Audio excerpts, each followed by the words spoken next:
ಸಂಬಂಧ ಆಲೂರು ರುಚಿ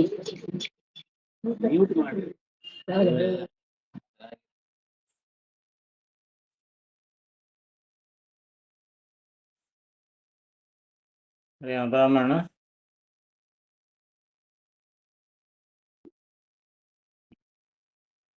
ಶ್ರೀ ಗುರುಭ್ಯೋ ನಮಃ ಪರಮಗುರುಭ್ಯೋ ನಮಃ ಆನಂದತೀರ್ಥ ಭಗವತ್ಪಾದಾಚಾರ್ಯ ಗುರುಭ್ಯೋ ನಮಃ.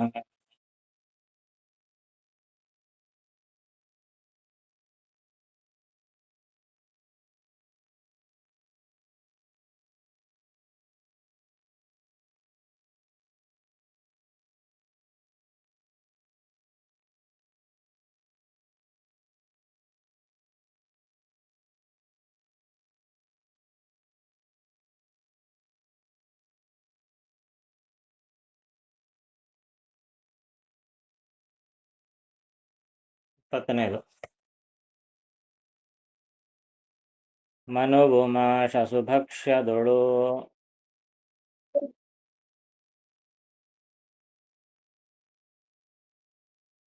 ಚಿಂತನೆಯ ಮಾಡಚ್ಯುತನ ನಿರುತಿ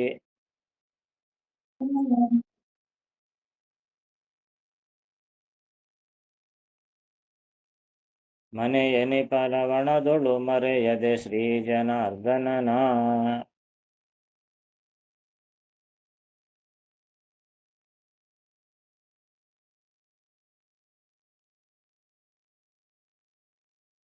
ನೆನೆವುತಿರು ಫಲರಸಗಳೊಳು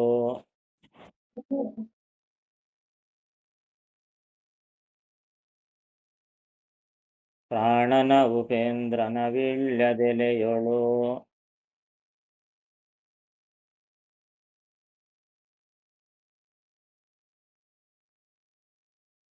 ಜುನದಿ ಹರಿರೂಪವನೆ ಕೊಂಡಾಡುತ್ತಲೆ ಸುಖಿಸುತ್ತಿರು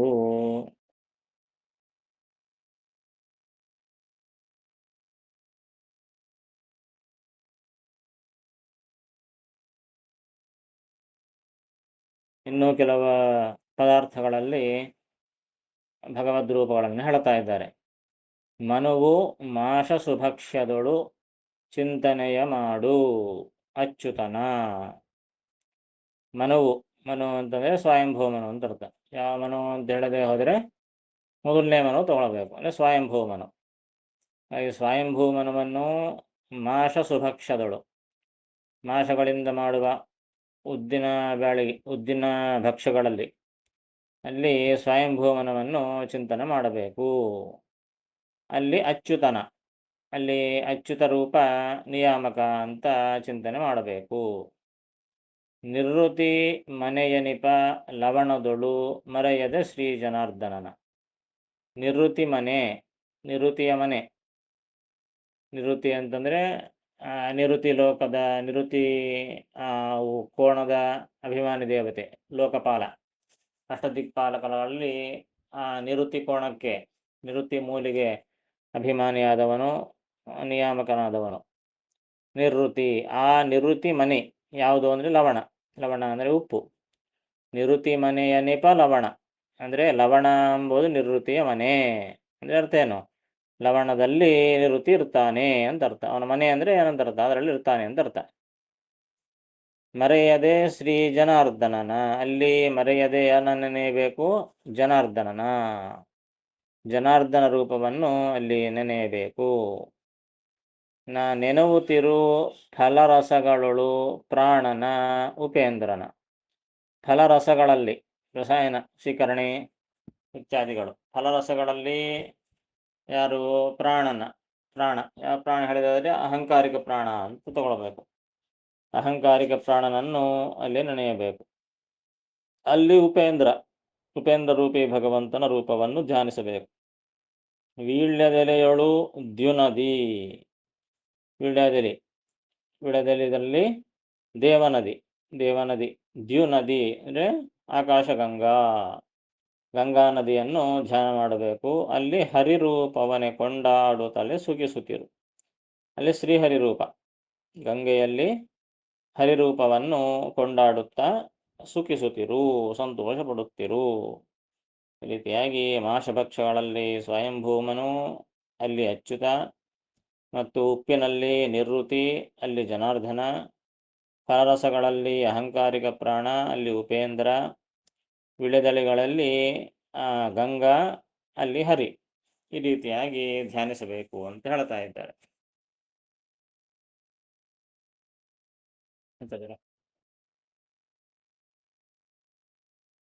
ಉದ್ದಿನ ಭಕ್ಷ್ಯಗಳಲ್ಲಿ ಸ್ವಯಂಭೂಮನು,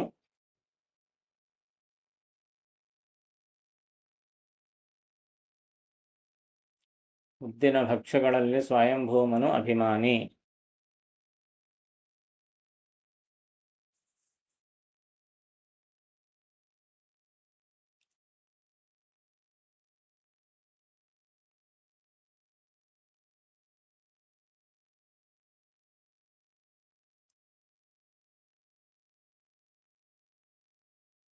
ಅಲ್ಲಿ ಅಚ್ಯುತನನ್ನು ಚಿಂತಿಸಬೇಕು.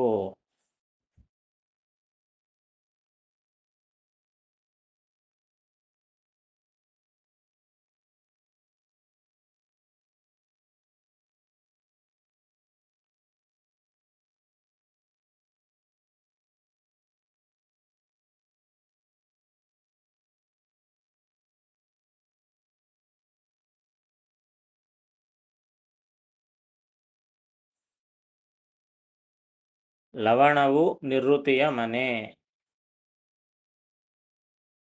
ಲವಣದಲ್ಲಿ ನಿವೃತ್ತಿ ಇರುತ್ತಾನೆ.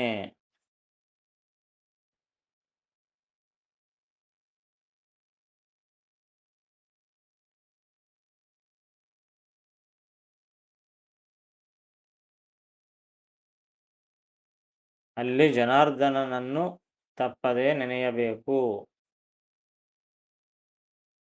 ಅಲ್ಲಿ ಜನಾರ್ದನನನ್ನು ತಪ್ಪದೆ ನೆನೆಯಬೇಕು.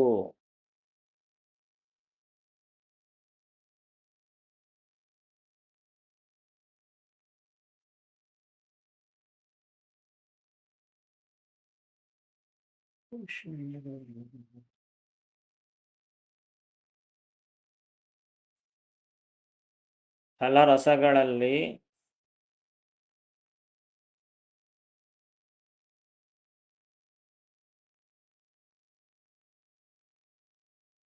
ಅಹಂಕಾರಿಕ ಪ್ರಾಣನನ್ನು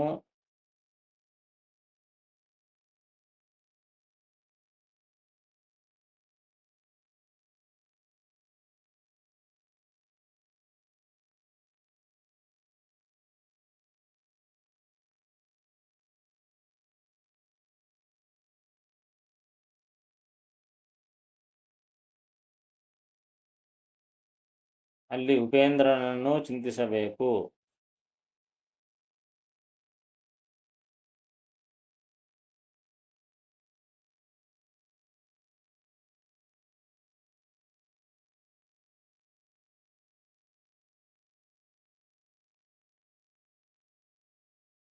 ವೀಳ್ಯದ ಎಲೆಯಲ್ಲಿ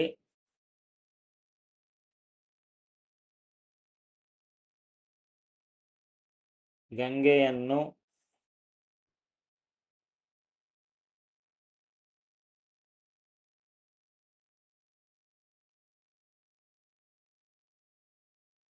ಅಲ್ಲಿ ಶ್ರೀಹರಿ ರೂಪವನ್ನು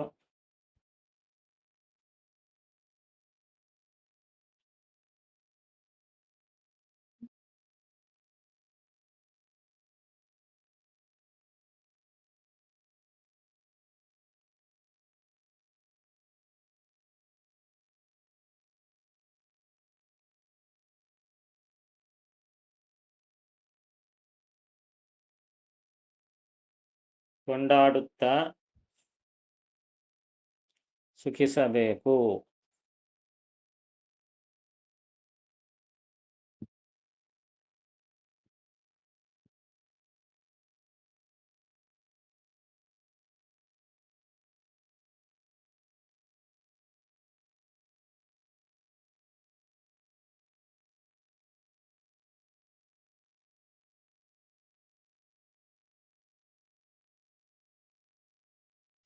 ಮನುವು ಮಾಶ ಸುಭಕ್ಷದೊಳು ಚಿಂತನೆಯ ಮಾಡಚ್ಯುತನ ನಿವೃತ್ತಿ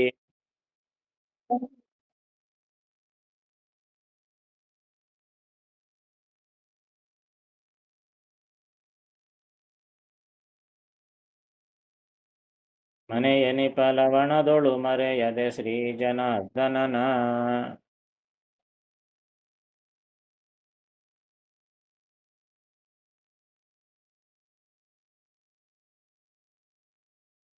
ನೆನೆವುತಿರು ಫಲರಸಗಳೊಳು ಪ್ರಾಣನ ಉಪೇಂದ್ರನ ವೀಳ್ಯದೆಯೊಳು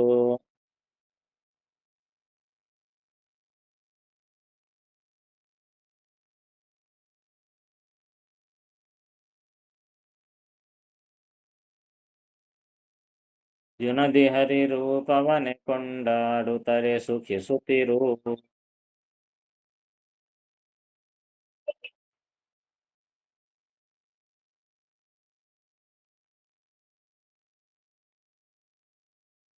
ವೇದ ವಿನುತಗೆ ಬುಧನು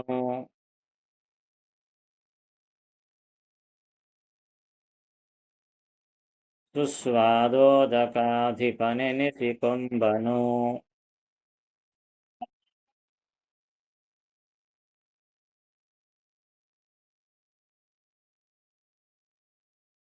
ಶ್ರೀದ ಕೃಷ್ಣನ ತಿಳಿದು ಪೂಜಿಸುತ್ತಿರು ನಿರಂತರದಿ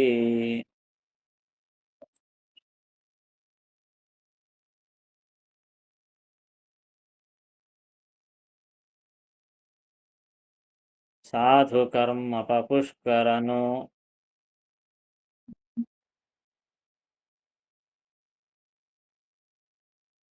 ಸುನಿವೇದಿತ ಪದಾರ್ಥಗಳ ಶುದ್ಧಿಯಗೈದು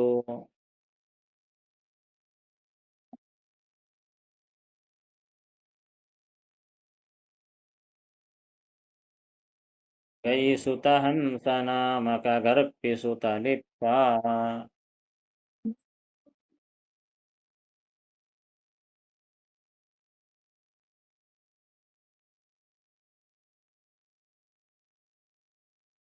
ವೇದ ವಿನುತಗೆ ಬುಧನು ಸುಸ್ವಾದೋದಕಾಧಿಪನು ಎನಿಸಿಕೊಂಬನು ವೇದ ವಿನುತಗೆ ವೇದ ವಿನುತ ಅಂದರೆ ವೇದದಿಂದ ಸ್ತುತಿಸಲ್ಪಡುವ ವೇದ ಪ್ರತಿಪಾದ್ಯನಾದ ಆ ಶ್ರೀಹರಿಯ ಸೇವೆಗಾಗಿ ಅಂತ ಅರ್ಥ ವೇದ ವಿನುತಗೆ ಅಂದರೆ ಆ ಶ್ರೀಹರಿಗೆ ಅಂದರೆ ಆ ಶ್ರೀಹರಿ ಸೇವೆಗಾಗಿ ಅಂತ ಅರ್ಥ ಬುಧನು ಆ ಚಂದ್ರನ ಮಗನಾದಂತಹ ಬುಧ ಸುಸ್ವಾದೋದಕ ಅಧಿಪ ಸುಸ್ವಾದೋದಕ ಒಳ್ಳೆ ನೀರು ಸಿಹಿ ನೀರು ಸ್ವಾದು ಅಂದರೆ ಸಿಹಿ ಸ್ವಾದು ಉದಕ ಸಿಹಿಯಾದ ನೀರು ಒಳ್ಳೆ ಸಿಹಿಯಾದ ನೀರಿಗೆ ಆ ಭಗವಂತನ ಸೇವೆ ಮಾಡಲಿಕ್ಕೆ ಅಂತ ಹೇಳಿ ಅಲ್ಲಿ ತಾನು ಬುಧ ನೆಲೆಸಿರ್ತಾನೆ ಬುಧ ಅದಕ್ಕೆ ಅಭಿಮಾನಿಯಾಗಿರ್ತಾನೆ ಬಿಸಿಲು ಕಾಲ ಬಂತು ಒಳ್ಳೆ ನೀರು ಕೊಡಬೇಕು ಮತ್ತೆ ಹೀಗಾಗಿ ಅಲ್ಲಿ ಬುಧನನ್ನು ಚಿಂತನೆ ಮಾಡಬೇಕು ಸ್ನಾನ ಮಾಡುವಾಗಲೂ ಕೂಡ ನೀರಿಗೆ ಗಂಗಾ ಬುಧ ಇವರಲ್ಲೂ ಅಲ್ಲಿ ಅಭಿಮಾನಿ ದೇವತೆಗಳು ಹೀಗಾಗಿ ವರುಣದೇವರು ನೀರಿಗೆ ಅಭಿಮಾನಿ ಹಾಗೆ ಬುಧನೂ ಅಭಿಮಾನಿ ಬುಧವರುಣ ಅಂತರ್ಗತ ಸ್ನಾನ ಮಾಡುವಾಗ ನದಿಗಳಲ್ಲಿ ಸ್ನಾನ ಮಾಡುವಾಗ ಸಂಕಲ್ಪ ಹೇಳುವಾಗ ಹೇಳುತ್ತಾರೆ ಏನು ಬುಧವರುಣ ಅಂತರ್ಗತ ಭಾರತೀಯ ಮುಖ್ಯ ಪ್ರಾಣಾಂತರ್ಗತ ಲಕ್ಷ್ಮೀನಾರಾಯಣ ಪ್ರೇರಣೆಯ ಪ್ರೀತ್ಯರ್ಥಂ ಅಂತ ನೀರಿಗೆ ಬುಧ ಮತ್ತು ವರುಣ ಅಲ್ಲಿದ್ದು ಅಭಿಮಾನಿಗಳಾಗಿರ್ತಾರೆ ಹಾಗೆ ಒಳ್ಳೆ ಸ್ವಾದೋದಕ ಸಿಹಿ ನೀರಿಗೆ ಬುಧನು ತಾನಿದ್ದು ಅಲ್ಲಿ ವೇದ ಪ್ರತಿಪಾದ್ಯನಾದ ಆ ಭಗವಂತನನ್ನು ಸೇವೆ ಮಾಡ್ತಾನೆ ಅಲ್ಲಿ ಶ್ರೀದ ಕೃಷ್ಣನ ತಿಳಿದು ಪೂಜಿಸುತ್ತಿರು ನಿರಂತರದಿ ಅಲ್ಲಿ ಶ್ರೀಕೃಷ್ಣ ಶ್ರೀದ ಕೃಷ್ಣ ಶ್ರೀದ ಅಂದರೆ ಶ್ರೀಯನ್ನು ಕೊಡತಕ್ಕಂತಹ ಸಂಪತ್ತನ್ನು ಕೊಡುವಂತಹ ಕೃಷ್ಣ ಸಂಪತ್ತನ್ನು ಕೊಡುವಂತಹ ಕೃಷ್ಣನನ್ನು ತಿಳಿದು ಅಲ್ಲಿದ್ದಾನೆ ಅಂತ ತಿಳಿದು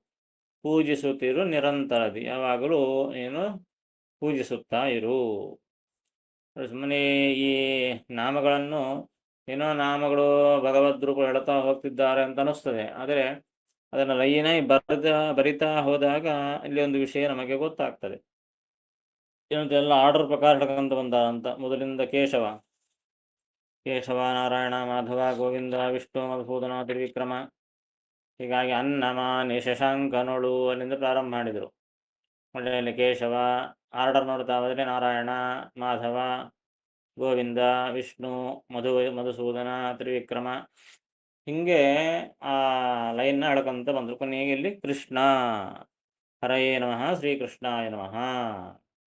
ಸೊ ಅಲ್ಲಿ ವಿಳೆದೆಲೆಯೊಳಗೆ ಹರಿ, ನೀರಿನಲ್ಲಿ ಕೃಷ್ಣ. ಕೊನೆ ಎಲ್ಲ ತಿಂದ ನೀರು ಕುಡಿತೀವಿ, ಕೊನೆಗೆ ನೀರಿಗೆ ಎಂಡ್. ಕೊನೆಗೆ ಹಾಗಾಗಿ ನೀರಿಗೆ ಕೊನೆ ಮಾಡಿದರು, ನೀರಿನಲ್ಲಿ ಕೃಷ್ಣ.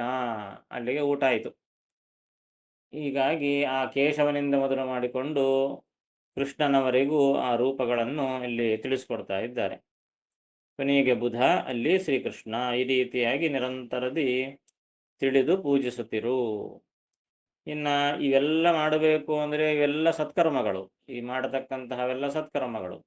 ಆ ಸತ್ಕರ್ಮಗಳನ್ನು ಪ್ರೇರಣೆ ಮಾಡಬೇಕಲ್ಲೇ. ಹೀಗಾಗಿ ಆ ಸತ್ಕರ್ಮಗಳನ್ನು ಪ್ರೇರಣೆ ಮಾಡುವಂತಹ ಕರ್ಮಾಧಿಪತಿ, ಕರ್ಮಯಾಮಕ, ಕರ್ಮ ಅಭಿಮಾನಿ ಯಾರು? ಪುಷ್ಕರ, ಕೊನೆಯ ದೇವತೆ ಪುಷ್ಕರ. ಎಷ್ಟನೇ ಕಕ್ಷದಲ್ಲಿ ಬಂದಿದ್ದಾನೆ?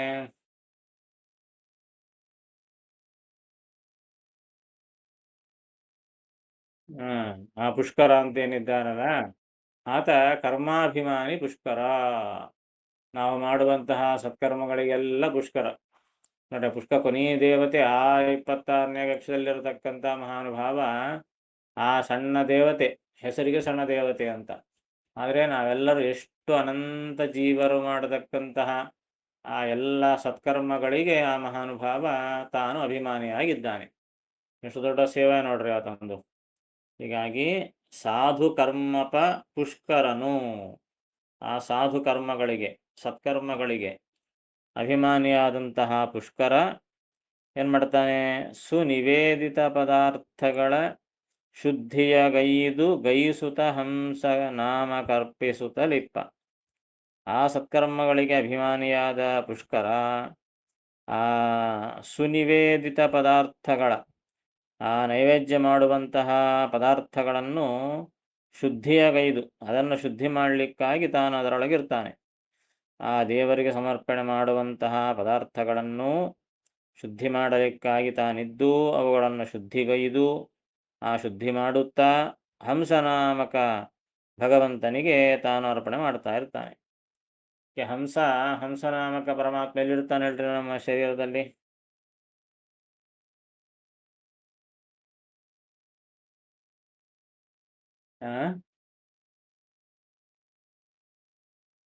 ಅಲ್ಲ, ಅದು ಆಯ್ತು. ಈ ತಿಂಬುವ ಆಹಾರ ಪದಾರ್ಥ ತಿಂತಾ ಇದ್ದೀವಿ. ಮತ್ತೆ ಎಲ್ಲ ತಿನ್ಬೇಕು ಅಂದ್ರೆ ಹಲ್ಲು ಕಟ್ಟಿರ್ಬೇಕಲ್ಲ ಮೊದಲು. ಅದಕ್ಕಾಗಿ ಹಲ್ಲಿನಲ್ಲಿ ಹಂಸ ಅಂತೂ ಹೇಳಿದ್ರು. ಈ ರೀತಿಯಾಗಿ ಕೊನೆಗೆ ಆ ಹಂಸನಾಮಕನಿಗೆ ಸಮರ್ಪಣೆ ಮಾಡ್ತಾನೆ.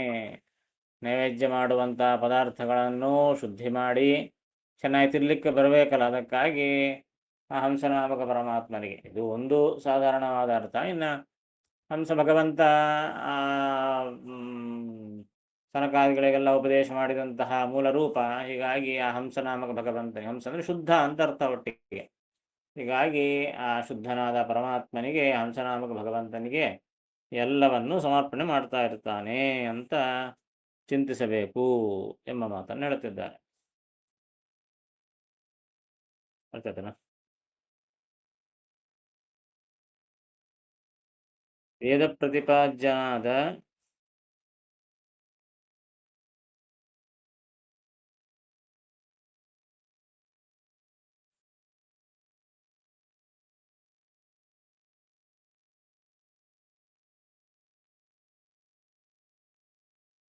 ಶ್ರೀಹರಿಯ ಸೇವೆಗಾಗಿ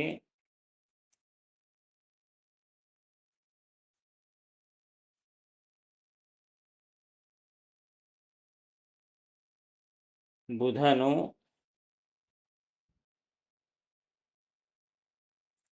ಒಳ್ಳೆ ಸಿಹಿ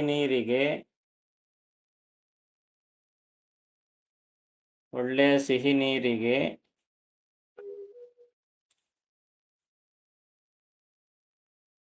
ಅಧಿಪತಿಯಾಗಿದ್ದಾನೆ.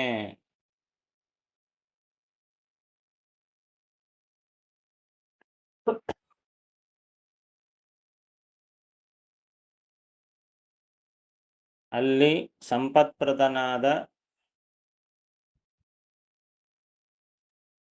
ಸಂಪತ್ಪ್ರದನಾದ ಶ್ರೀಕೃಷ್ಣನನ್ನು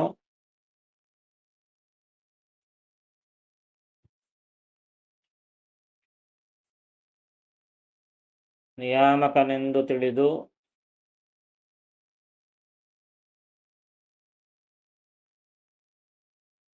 ನಿರಂತರ ಪೂಜಿಸಬೇಕು.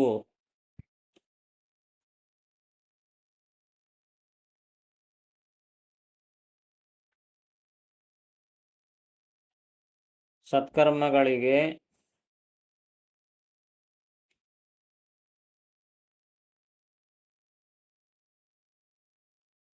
ಅಭಿಮಾನಿಯಾದ ಪುಷ್ಕರನು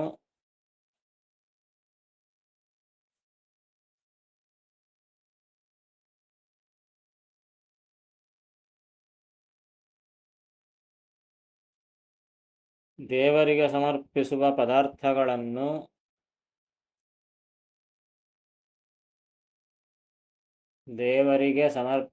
ಪದಾರ್ಥಗಳನ್ನು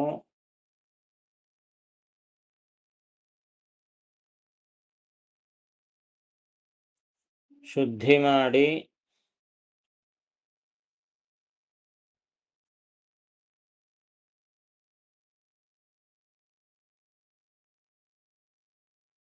ಹಂಸನಾಮಕ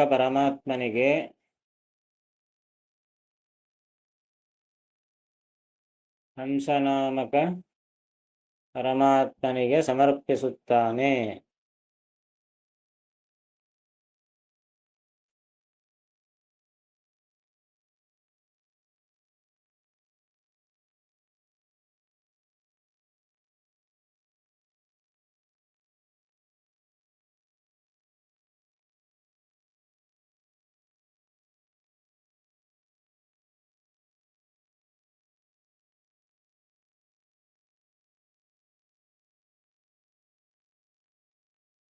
ವೇದ ವಿನುತಗೆ ಬುಧನು ಸುಸ್ವಾದೋದಕಾಧಿಪನೆನಿಸಿಕೊಂಬನು.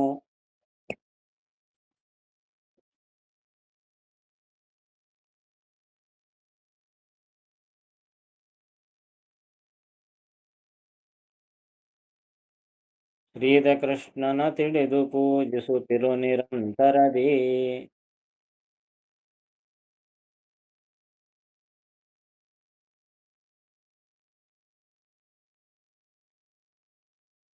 ಸಾಧು ಕರ್ಮ ಪುಷ್ಕರನು ಸುನಿವೇದಿತ ಪದಾರ್ಥಗಳ ಶುದ್ಧಿಯ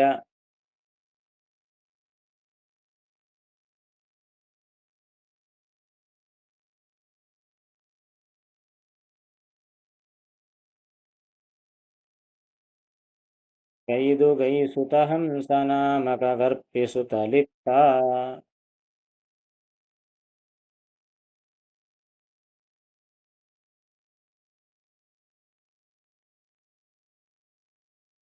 ರತಿ ಸಕಲ ಸುಸ್ವಾದುರಸಗಳ ಪತಿ ಎನಿಸುವಳು ಅಲ್ಲಿ ವಿಶ್ವನು.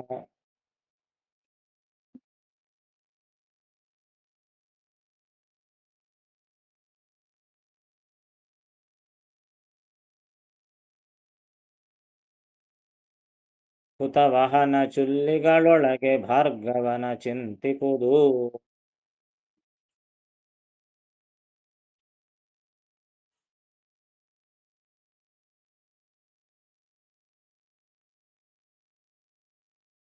ಕ್ಷಿತಿಜಗೋಮಯಜಾದಿಯೊಳು ಸಂಸ್ಥಿತ ವಸಂತನ ಋಷಭದೇವನ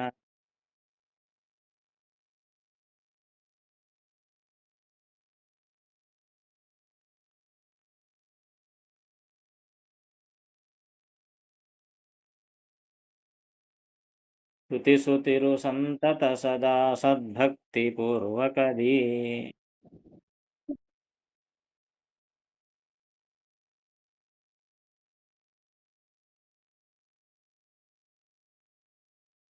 ಇನ್ನೂ ಕೆಲವು ಪದಾರ್ಥಗಳಲ್ಲಿ ಇರುವ ರೂಪಗಳ ಬಗ್ಗೆ ಹೇಳ್ತಾ ಇದ್ದಾರೆ. ರತಿ ಸಕಲ ಸುಸ್ವಾದು ರಸಗಳ ಪತಿ ಎನಿಸುವಳು. ರತಿದೇವಿ ಮನ್ಮಥನ ಪತ್ನಿಯಾದ ರತಿ, ಆಕಿ ಸಕಲ ಸುಸ್ವಾದು ರಸಗಳ ಎಲ್ಲ ರುಚಿಯಾದಂತಹ ಸಕಲ ಸುಸ್ವಾದು ರಸಗಳು ಎಲ್ಲ ರುಚಿ ರುಚಿಯಾದಂತಹ ರಸದ್ರವ್ಯಗಳು ಅಂತೇನಿವೆ, ಒಳ್ಳೆ ಅದೆಲ್ಲ ಏನು ಕಷಾಯ ಆಗಿರ್ಬೋದು, ಇನ್ನೇನೋ ಒಳ್ಳೆ ರಸಾಯನಗಳಾಗಿರ್ಬೋದು, ಟಾನಿಕ್ಗಳಾಗಿರ್ಬೋದು, ಒಟ್ಟಿಗೆ ಸ್ವಾದು ರಸಗಳು, ಸಿಹಿಯಾಗಿರತಕ್ಕಂತಹ ರಸದ್ರವ್ಯಗಳು, ಆ ಎಲ್ಲ ರಸದ್ರವ್ಯಗಳಲ್ಲಿ ಕೂಡ ಆಕಿ ಅಧಿಪತಿಯಾಗಿರ್ತಾಳೆ, ಆಕಿ ಅಲ್ಲಿ ಅಭಿಮಾನಿಯಾಗಿರ್ತಾಳೆ. ಅಲ್ಲಿ ವಿಶ್ವನು, ಅಲ್ಲಿ ಭಗವಂತ ತಾನು ವಿಶ್ವ ಎಂಬ ರೂಪದಿಂದ, ವಿಶ್ವರೂಪ ಅನೇಕರು ಹೇಳುತ್ತಾರೆ. ಒಂದು ಈ ವಿಶ್ವರೂಪ ಯಾದಕ್ಕೆ ನಿಯಾಮಕ?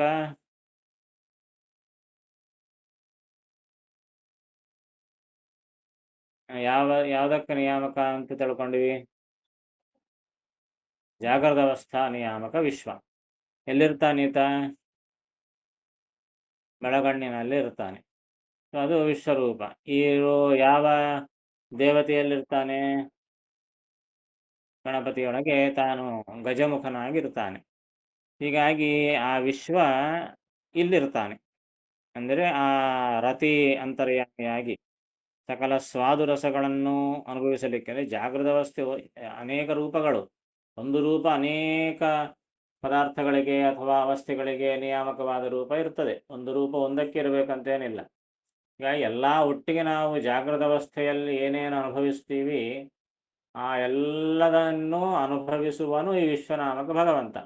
ವಿಶೇಷವಾಗಿ ಬಲಗಣ್ಣಿನಲ್ಲಿದ್ದುಕೊಂಡು ನಾವು ಜಾಗೃತ ಅವಸ್ಥೆಯಲ್ಲಿ ಏನೇನು ನೋಡ್ತೀವಿ, ತಿಂತೀವಿ, ಮಾಡ್ತೀವಿ, ಅನುಭವಿಸ್ತೀವಿ, ಆ ಎಲ್ಲವನ್ನೂ ಕೂಡ ತಾನೇ ಸ್ವಯಂ ಅದನ್ನು ನಿಯಮಿಸ್ತಾ ಅದನ್ನು ಪ್ರಧಾನವಾಗಿ ಅನುಭವಿಸುವವನು ಈ ವಿಶ್ವನಾಮಕ ಭಗವಂತ. ಈತ ವಿಶೇಷವಾಗಿ ಮತ್ತು ಈ ರಸದ್ರವ್ಯಗಳಲ್ಲಿ ತಾನು ನಿಯಾಮಕನಾಗಿ ಆ ರತಿ ಅಂತರ್ಯಾಮಿಯಾಗಿರ್ತಾನೆ. ರತಿ ಸಕಲ ಸುಸ್ವಾದುರಸಗಳ ಪತಿ ಎನಿಸುವಳು, ಅಲ್ಲಿ ವಿಶ್ವನು.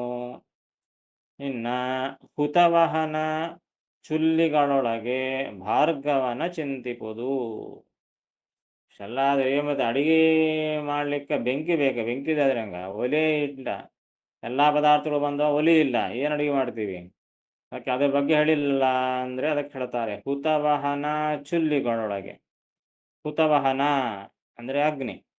ಯಾಕೆ? ಹುತ ಹೋಮ ಮಾಡಿದಂತಹ ಪದಾರ್ಥಗಳನ್ನು ವಹನ ತಾನು ತಗೊಂಡು ಹೋಗಿ ದೇವತೆಗಳಿಗೆ ಒಪ್ಪಿಸ್ತಾನೆ, ಅದಕ್ಕಾಗಿ ಆತನಿಗೆ ಹುತವಹನ ಅಂತ ಹೆಸರು.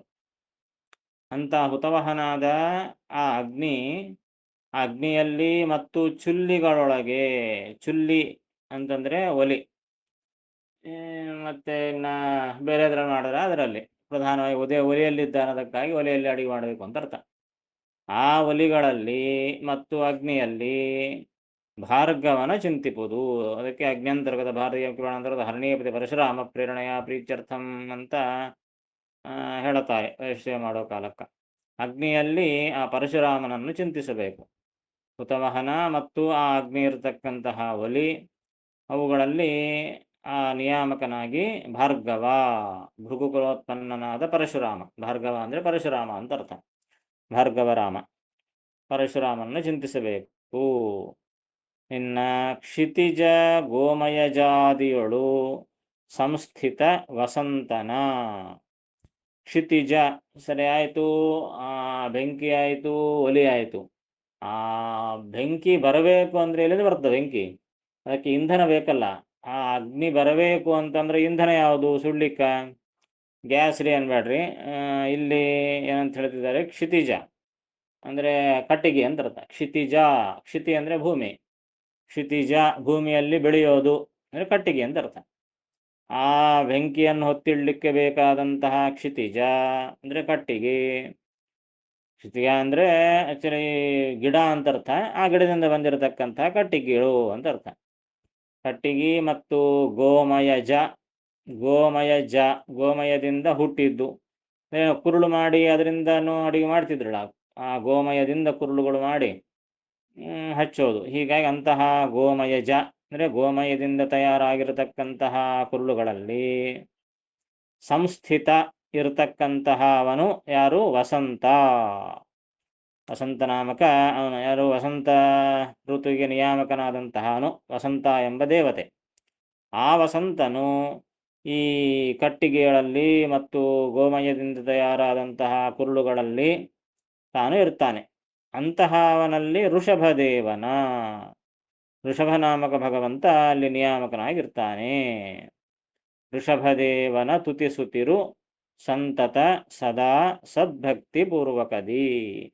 ಆ ರೀತಿಯಾಗಿ ಆ ರೂಪಗಳನ್ನು ನೀನು ಸ್ತುತಿಸುತ್ತಿರು, ಯಾವಾಗಲೂ ಸದಾ ಸದ್ಭಕ್ತಿ ಪೂರ್ವಕದಿ, ಒಳ್ಳೆ ಭಕ್ತಿಯಿಂದ ಆ ಭಗವಂತನ ರೂಪಗಳನ್ನು ಮತ್ತು ದೇವತಾ ಮೂರ್ತಿಗಳನ್ನು ನೀನು ಸ್ತೋತ್ರ ಮಾಡುತ್ತಿರು ಅಂತ ಹೇಳ್ತಾ ಇದ್ದಾರೆ. ಗೊತ್ತಾಯ್ತಲ್ಲ?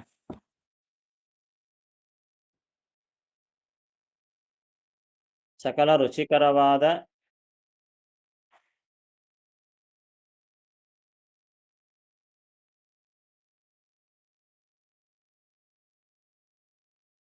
ರಸದ್ರವ್ಯಗಳಿಗೆ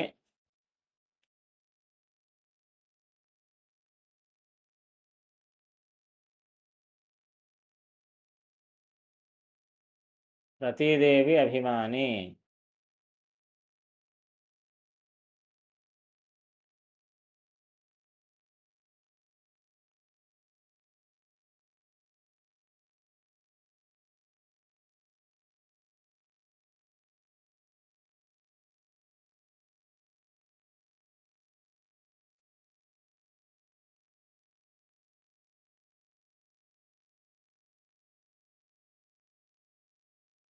ಅಲ್ಲಿ ವಿಶ್ವನಾಮಕ ಶ್ರೀಹರಿ ನಿಯಾಮಕ. ಅಲ್ಲಿ ವಿಶ್ವನಾಮಕ ಶ್ರೀಹರಿ ನಿಯಾಮಕ.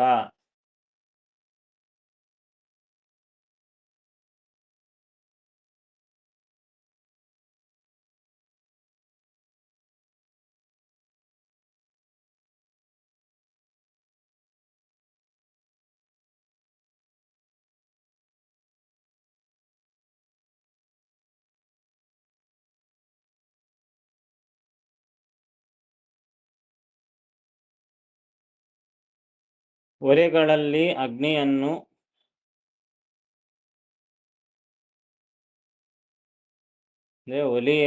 ಒಲಿಗೆ ಆ ಅಗ್ನಿಯನ್ನು ಅಭಿಮಾನಿ ಅಂತ ಚಿಂತಿಸಬೇಕು ಅಂತ ಹೇಳ್ತಾರೆ. ಒಲಿಗಳಲ್ಲಿ ಅಗ್ನಿಯನ್ನು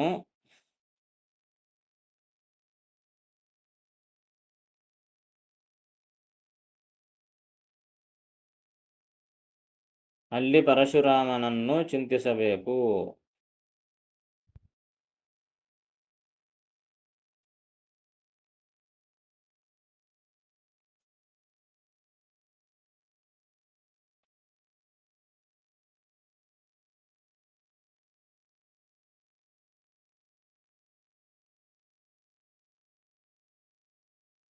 ಕಟ್ಟಿಗೆ ಮತ್ತು ಗೋಮಯದಿಂದ ಮಾಡಿದ ಕುರುಳುಗಳಲ್ಲಿ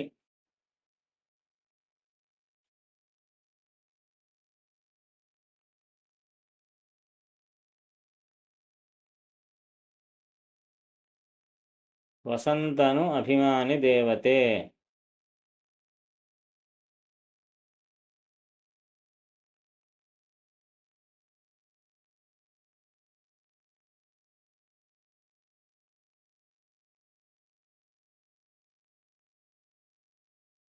ಅಲ್ಲಿ ಋಷಭನಾಮಕ ಶ್ರೀಹರಿ ನಿಯಾಮಕ.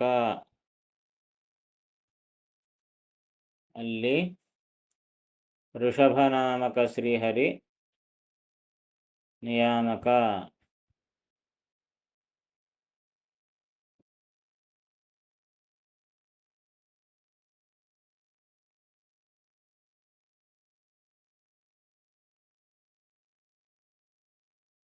ಈ ರೀತಿಯಾಗಿ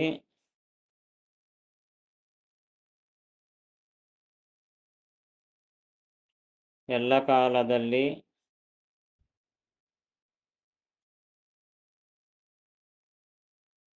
ಸದ್ಭಕ್ತಿಯಿಂದ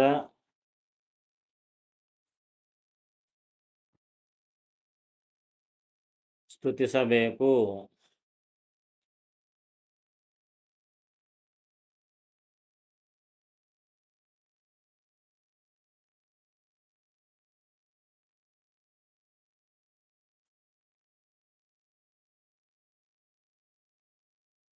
ಪ್ರತಿ ಸಕಲ ಸುಸ್ವಾದು ರಸಗಳ ಪತಿ ಎನಿಸುವಳು ಅಲ್ಲಿ ವಿಶ್ವನು.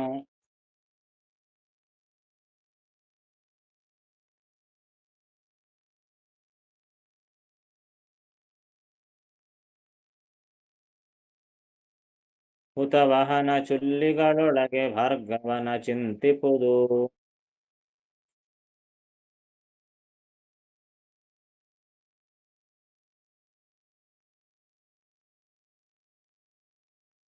ಕ್ಷಿತಿಜಗೋಮಯಜಾದಿಯಳು ಸಂಸ್ಥಿತ ವಸಂತನ ಋಷಭದೇವನ.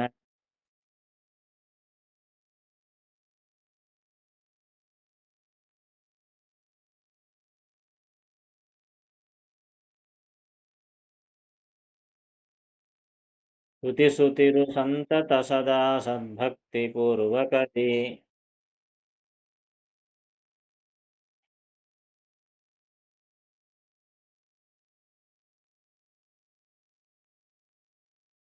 ಕಠಿಣ ಪದ ಹೊರಡ್ಬೇಕಾದ್ರೆ ಚುಲ್ಲಿ ಅಂತಂದ್ರೆ ಒಲಿ ಅಂತ ಬರ್ಕೊಳ್ರಿ. ಚುಲ್ಲಿ ಅಂದ್ರೆ ಒಲೆ. ಕ್ಷಿತಿಜ ಅಂದ್ರೆ ಕಟ್ಟಿಗೆ.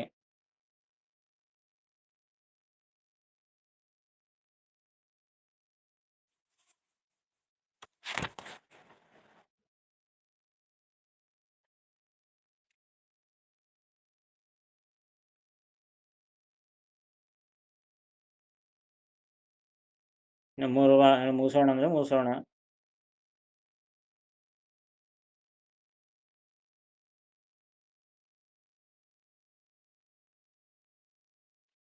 ಮೂರು ಬಜ್ಜೆ ಒಳಗನ್ನು ಹೇಳೋಣ ಮರ ಕೇಳೋಣ ಬರವರೋಣ.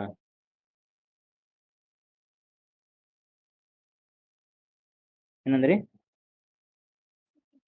ಸರಿ ಅಲ್ಲ ಹಂಗಾರೆ ಬರೋವಾರ ಮಾಡ್ಕೊಳ್ಳೋಣ ಹಂಗಾರೆ.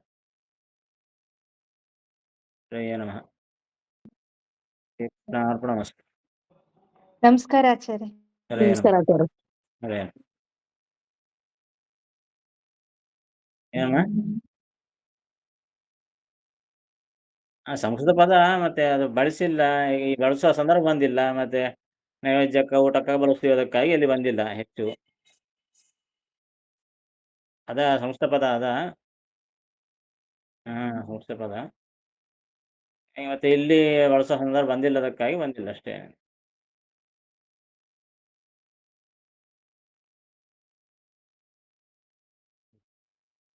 ಹರೇ ನಮಃ.